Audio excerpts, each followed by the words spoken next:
Hey, everybody. How's it going? Everybody good? In the back of the church building, just over here in the corner, there's a bunch of gardens. You guys notice the gardens that we have back there. I like getting my hands dirty and raising some vegetables. The people that have gardens in the plots over there, we contribute a portion of what we harvest to area food banks. So it's kind of a win-win. I get to play in the dirt, and we get to donate some homegrown food to people. Heidi, my wife, puts kale down, which I think is a terrible waste of resources. I don't understand why anyone would plant that substance in the ground and then eat it. It doesn't make any sense. So she likes to try new and different things. I have a garden for basically one reason, and that is homegrown tomatoes. I love them. I could eat them in any possible way. I love to get a bunch of the canning kind, and we make a bunch of sauce that lasts us all winter. I love it when it's February and there's a blizzard outside and you get to pop open a jar of fresh salsa. I love it. I could do it. It's one of my favorite parts about the summertime. I love those giant, ugly slicing ones that are kind of half deformed and they've got scars on them because they're so big and they about knock the plant over. You know what I'm talking about? I love those kind. You just slice them on a sandwich or just salt and pepper. I'll put just salt and pepper and eat them for lunch. I love those great big giant tomatoes. Absolutely delicious. I discovered something last week. I actually kind of told Heidi, I said, hey, is this weird? I love the smell of tomato plants. Do you know what I'm talking about? When you're working on the plant itself or you're weeding or just you got your hands in there doing something and then, you'll scratch your nose and I'm like, oh, I was playing with the tomatoes. You guys know that smell? I love it. I don't know what that says about me. I might be a disorder of some kind, but I love the smell of tomato plants. The more time you work around the tomatoes, the stronger the smell is on your hand. It gets on there. It reminds me of summertime. That's what it smells like to me. Smells are very powerful, aren't they? Have you guys ever noticed this? They tie us to memories, all kinds of memories. Sometimes I'll be walking in a store. This happens to me every now and then. And I'll get a whiff of the perfume Chantilly lace. You guys ever smelled Chantilly lace before? And I am instantly transported back to my grandma's house.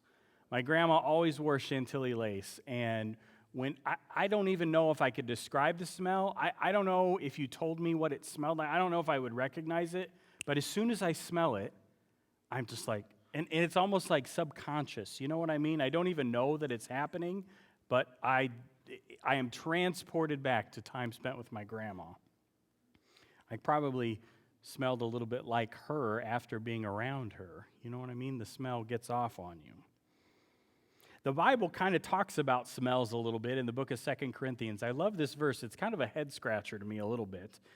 Paul, who was one of Jesus' apostles, he's writing to a church in a city called Corinth, and he told them that Jesus' followers are the aroma of Christ, which is such an interesting metaphor. I love thinking about that. He says we're supposed to be the aroma of Christ around believers and around non-believers. Both of those people are supposed to notice that we smell a little bit like Jesus. My time in the garden makes my hands smell like tomato plants. I love it. Time spent with my grandma, I might smell a little bit like Chantilly lace, the perfume. And when we spend time with Jesus, he is supposed to rub off on us. We get to smell a little bit like Jesus.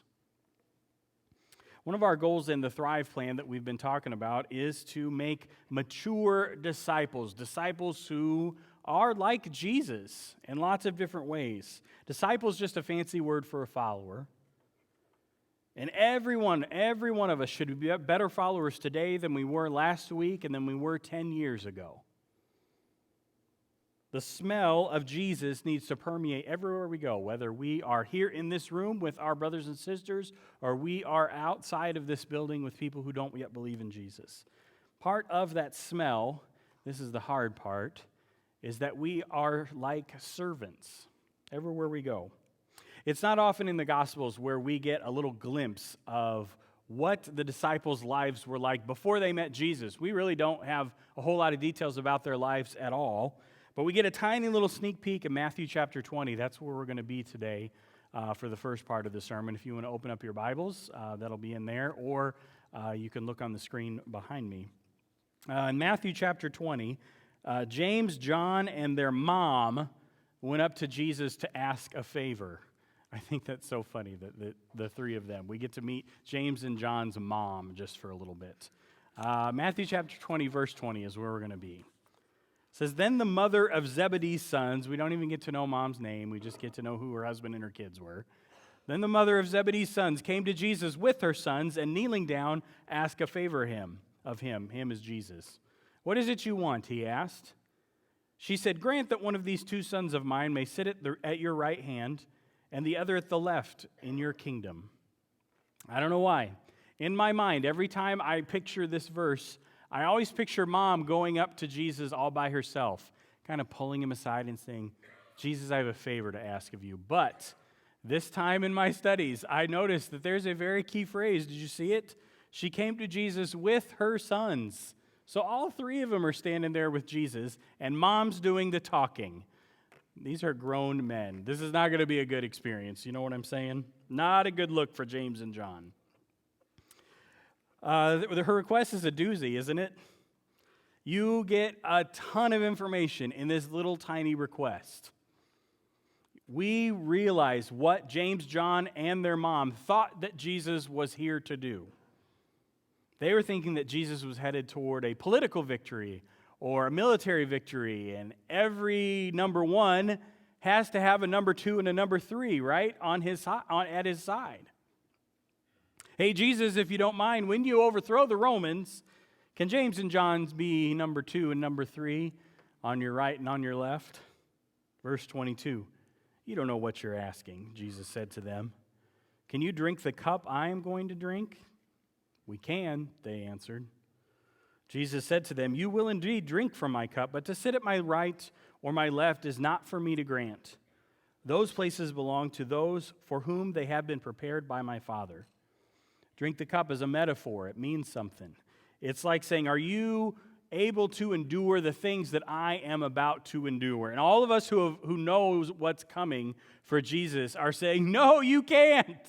We know what's about to happen to Jesus, so don't be so quick to say, yeah, oh yeah, we got it, no problem at all. Jesus says, like, it's coming. You're going to get it no matter what, but you don't even know what you're asking. All this doesn't really matter because Jesus says, hey, listen, it's not up to me. And I love this. So often in the Gospels, Jesus defers to what God the Father has already decided. He is the one, Jesus came to do his Father's will. So he says, guys, it is not up to me. You're going to get your request. You say that you can drink the cup that I'm going to drink, and you're gonna, but I don't get to decide who's at my right and who's at my left. Let's keep going. When the 10 heard about this, who's the 10? The rest of the disciples, right? They were indignant with the two brothers.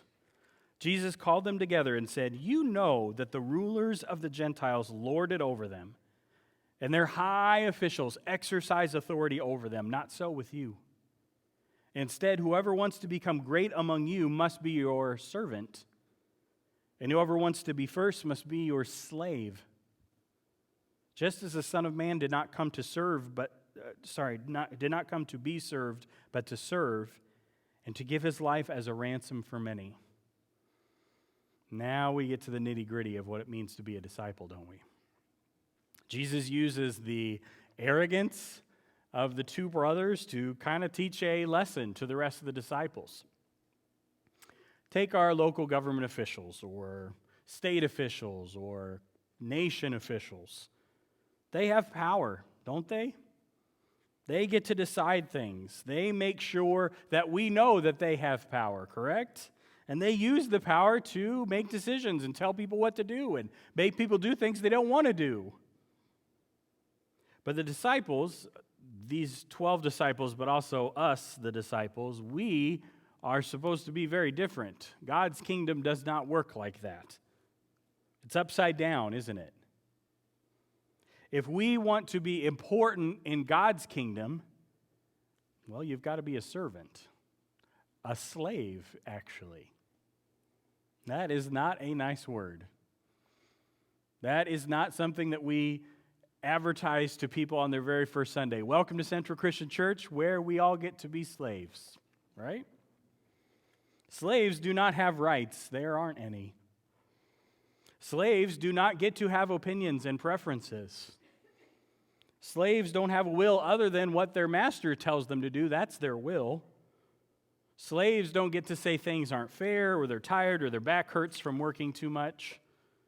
And if we want to be great in God's kingdom, well, that's what we're supposed to be like. And I am not very good at that. How about you all? This random example popped in my head this week of a time when somebody served our family incredibly well. It's been, I should have added up how many years ago. 14 or 15 years ago, my father was in a car accident. And he was out of town, so we all had to travel to where he was. And our kids were a lot younger then, and a hospital waiting room is no fun for grown-ups, but it's even less fun for little kids. And I'll never forget, my uncle's wife said, hey, bring all the cousins over to my house. I'll take a couple days off work, and I'll watch all the kids while you guys are at the hospital so you can concentrate. And I had never met this woman before. My uncle had gotten remarried, and so she was brand new. Like, I was meeting her, and she was saying, hey, let me watch your kids. And to be honest, I never talked to her again after that. I mean, she lives in a different city, and we just don't ever, come into contact with each other. But for 2 or 3 days while we were in the hospital with my dad, she watched all the cousins who she had never met and took care of them so that we could concentrate on being with my dad. And I don't know why, it just popped into my head of how good a job she did of serving my family in a time when we needed help. You know what I'm saying? I got another example. My wife and I used to live overseas, well, the kids too, as we worked as church planners. And transportation was always really hard for us. Our budget was about as razor thin as you could get. And so when it came time to purchase things like vehicles, I mean, it was so hard for us to accumulate any kind of down payment or much less pay for the car itself. We had a diesel minivan. I can't remember what kind it was, but it was a clunker. And finally, the minivan died. It gave up the ghost, was not going to work anymore, and I didn't know what to do. Me and my teammate Kyle, we started to shop for cars. I might have told you all this story before. And we're going to all these dealerships, and we're looking for vehicles, and we can't find a thing. And I don't mean we can't find anything that we can afford. I mean we literally can't find a vehicle for sale that is big enough to hold my family of 6. It just didn't exist. So I'm not exaggerating. We probably went to 20 dealers in and out of the city where we lived. We're going all over. Finally, we show up at a dealer, and right out in front, there is a blue Opel Zafira, kind of mini station wagon-ish. It had pop-up seats in the very back. You know what I'm talking about? Nicest car I had ever seen or been in. You know what I mean? If anything, we looked at it. We went for a test drive, and I thought, well, this is nice, but I don't even know why we're wasting time. We can't afford it, right? And we get to the part where you sit down with the salesman. The salesman, we're talking the price, and Kyle, my teammate's kind of sensing that I'm, shifted in my seat and ready to go because there's no reason to waste anybody's time. And out of nowhere, my teammate says, we'll take it. And I thought, oh gosh, no, we won't. I don't know who we is, but it's not he and this guy, right? But he said, we'll take it. The salesman goes and, gets the paperwork ready, and he leans over to me and he says, me and my wife want to purchase this car for you guys. Don't worry about it. It's our treat. Who buys somebody a car, right? Like I've never had anything happen like that before, where he just leaned over and he took care of a need that we had, and that we had no clue how we were ever going to meet it. God knew how we were going to meet it, right? But we did not have a clue how it was going to happen. He just took care of a need quietly, without a big fanfare. He didn't put it in his newsletter about what a wonderful family they have because they bought somebody a car. They just met a need that we had. No questions asked. It was his money. I want to be like that. I want to be willing to watch a bunch of kids that I never met so family can go and be with their father in the hospital. I want to be the kind of person who says, I got your car, don't worry about it. I say I want to be like that, but I don't think my actions always line up with that. Being a servant is costly. It costs me money. It costs me time. It costs my physical body. It might be humbling sometimes to be someone's servant. It might mean saying no to something else that I really, really want to do. But if we want to be great in God's kingdom, if we want to let our faith make a difference in this world, then it's kind of a race to the bottom, right? Who can be the biggest servant in the world? Can I tell you guys a pet peeve of mine? There's many. Ask Heidi. But I used to work at a college, and the department that I worked in, we had a woman who was the PR person for the college. And so all the time, anytime something good happened at the school or one of the students, achieved something or accomplished something great, she would send out all these press releases, right? She'd type up a little one-page press release, send it to all the newspapers, the TV channels, that kind of thing, and say, hey, guess how amazing, so-and-so is, or guess what wonderful thing the college did in our city. And I hated it because it was like we were doing something good. Our campus was serving our community in some way, and then we bragged about it. Now, I know colleges are not necessarily churches. It's not totally the same thing. Do you know what I mean? But at the same time, I thought, well, I think this is not what Jesus said we're supposed to do. Servants don't issue press releases. Slaves do not print those giant checks and stand there for, people to take their pictures and put them on the news. It's just supposed to happen quietly and in the background. I think we have to train our eyes to get good at this because honestly, sometimes my life goes at such a speed I don't even see the things that need to get done. You guys feel that way? You're just busy getting to the next destination that you don't even notice the 5 opportunities to serve that you passed up. Needs are all around us, but if we're not looking for them, we're probably going to miss them. A good servant is always looking for ways to meet somebody's needs. I love it when Brian Beck's getting ready to go on a trip of some kind. This happened when they went on their road trip last month. Inevitably, somebody will pull me aside or pull Brian aside and say, hey, I want to take care of the registration for so-and-so. Or sometimes I want to pay for 2 registrations, I don't even need to know who. And they just write a check and make sure that's taken care of. There's no trumpets, when they write the check and drop it off with Naomi. It just happens. It just gets taken care of. And I get to observe it only because they needed to know how to get that taken care of. Do you know what I mean? It's my favorite thing in the whole world, and it happens every single time the youth group does something like that, and I love it.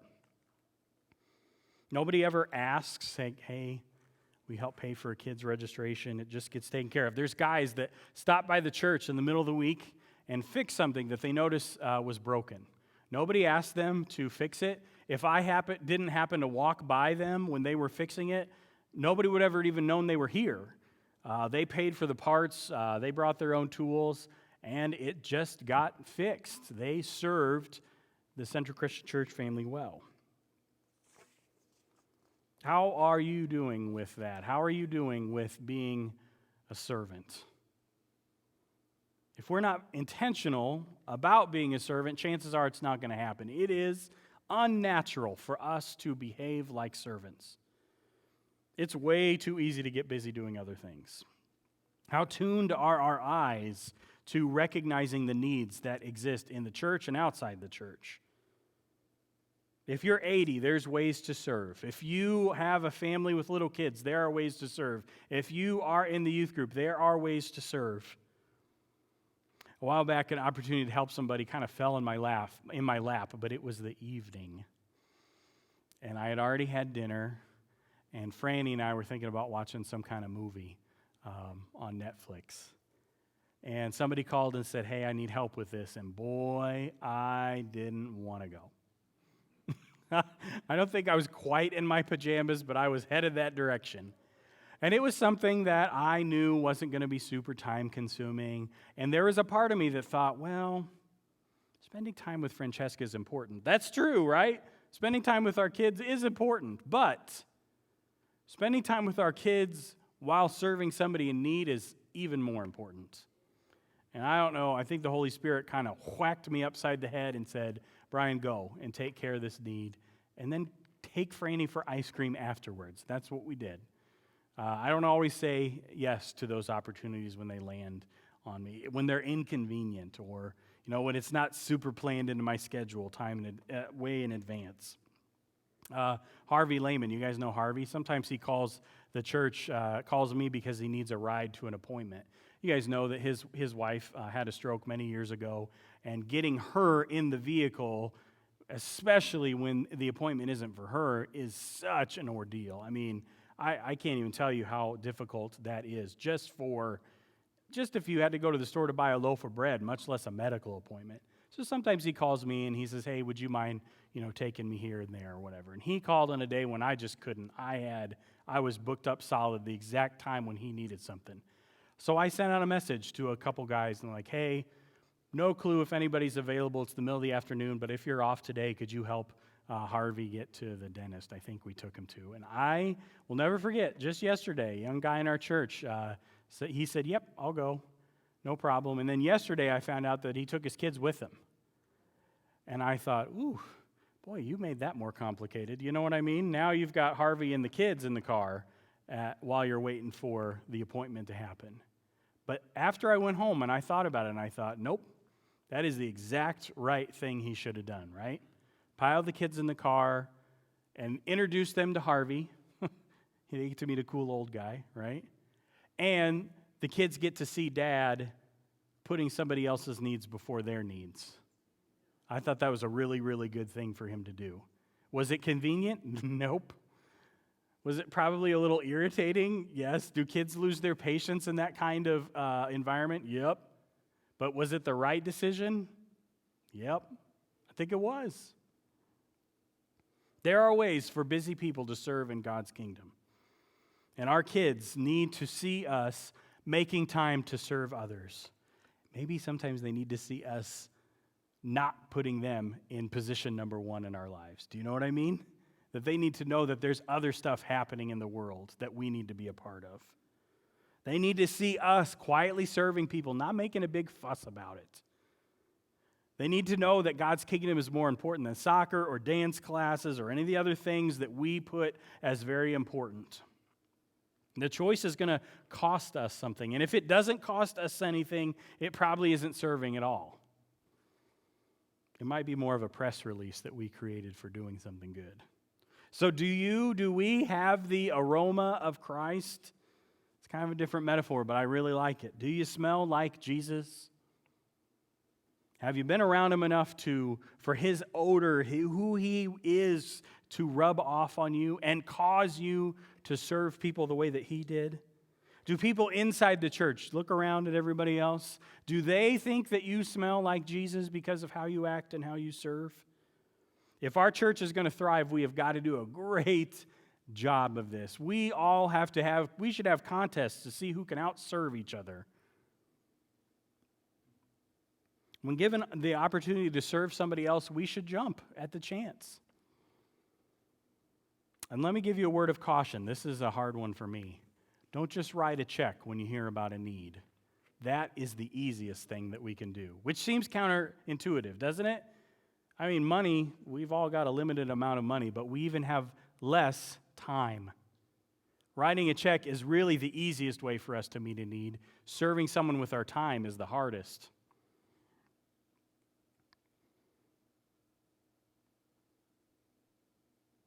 Later this week, I thought about this past week. Later this week, I'm going to send out an email. I'm just going to put out, here's a list of all the needs that I know about right now.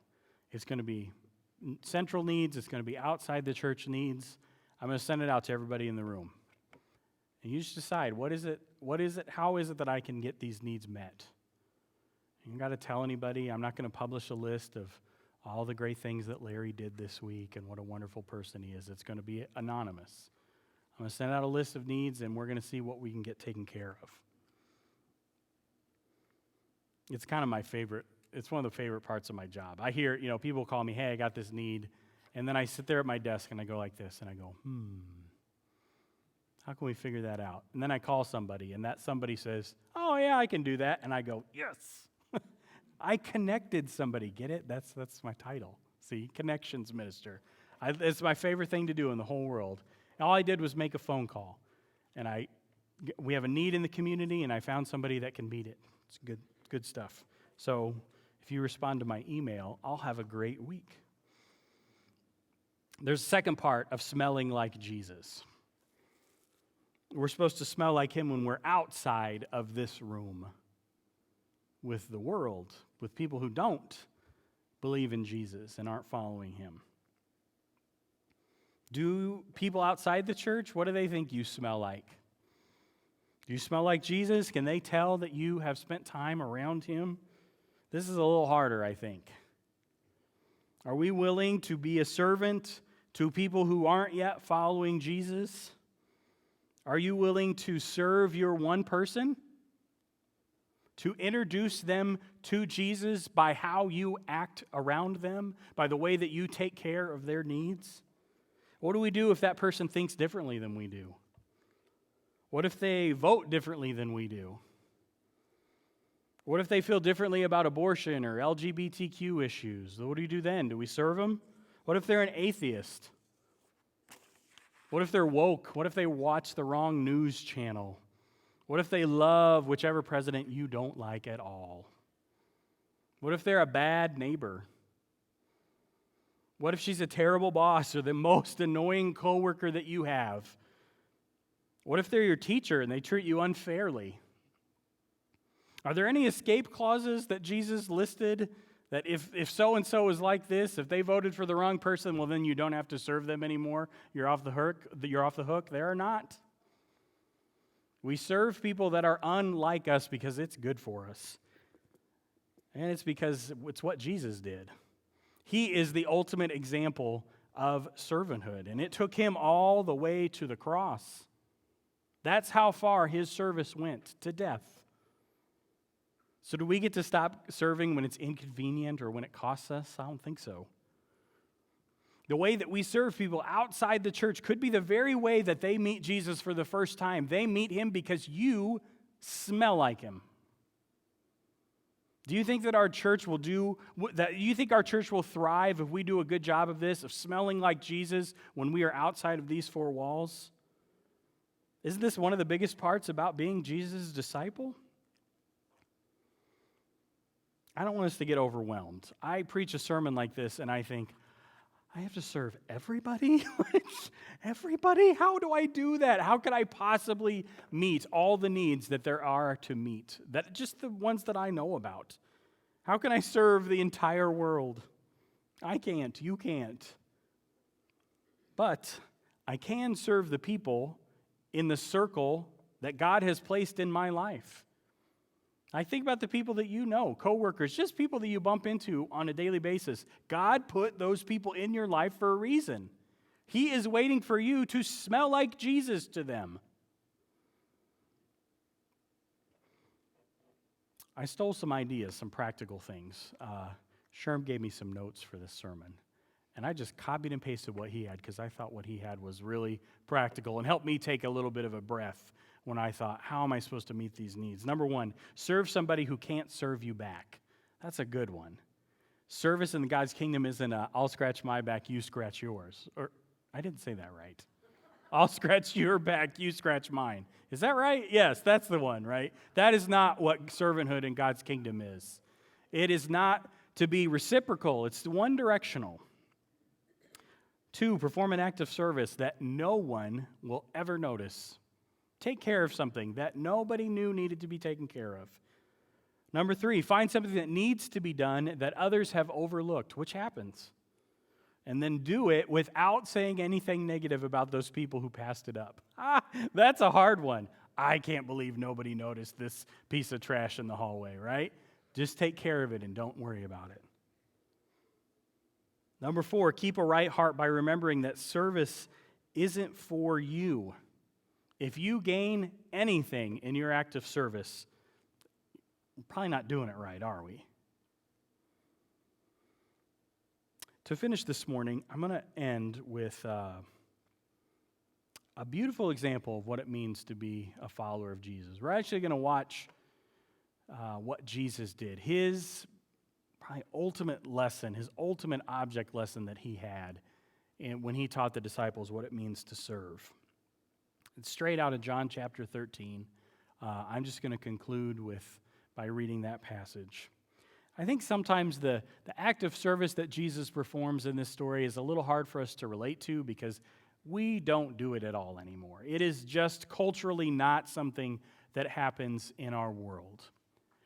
But if we think about his motivation and the humility that we see, that's the things that we can copy. That's what we can learn from. And church, if we get really good at this, then we are going to thrive. John chapter 13. It was just before the Passover festival. Jesus knew that the hour had come for him to leave this world and go to the Father. Having loved his own who were in the world, he loved them to the end. The evening meal was in progress, and the devil had already prompted Judas, the son of Simon Iscariot, to betray Jesus. Jesus knew that the Father had put all things under his power, and that he had come from God and was returning to God. So he got up from the meal, took off his outer clothing, and wrapped a towel around his waist.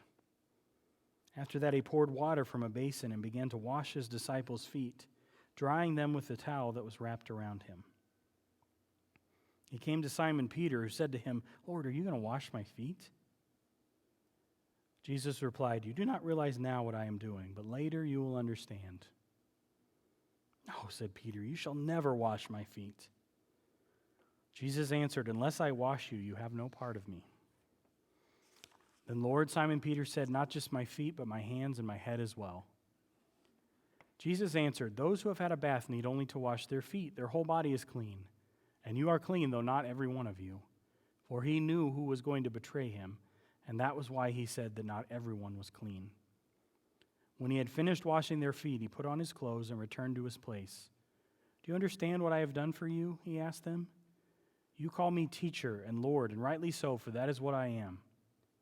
Now that I, your Lord and teacher, have washed your feet, you also should wash one another's feet. I have set an example that you should do as I have done for you.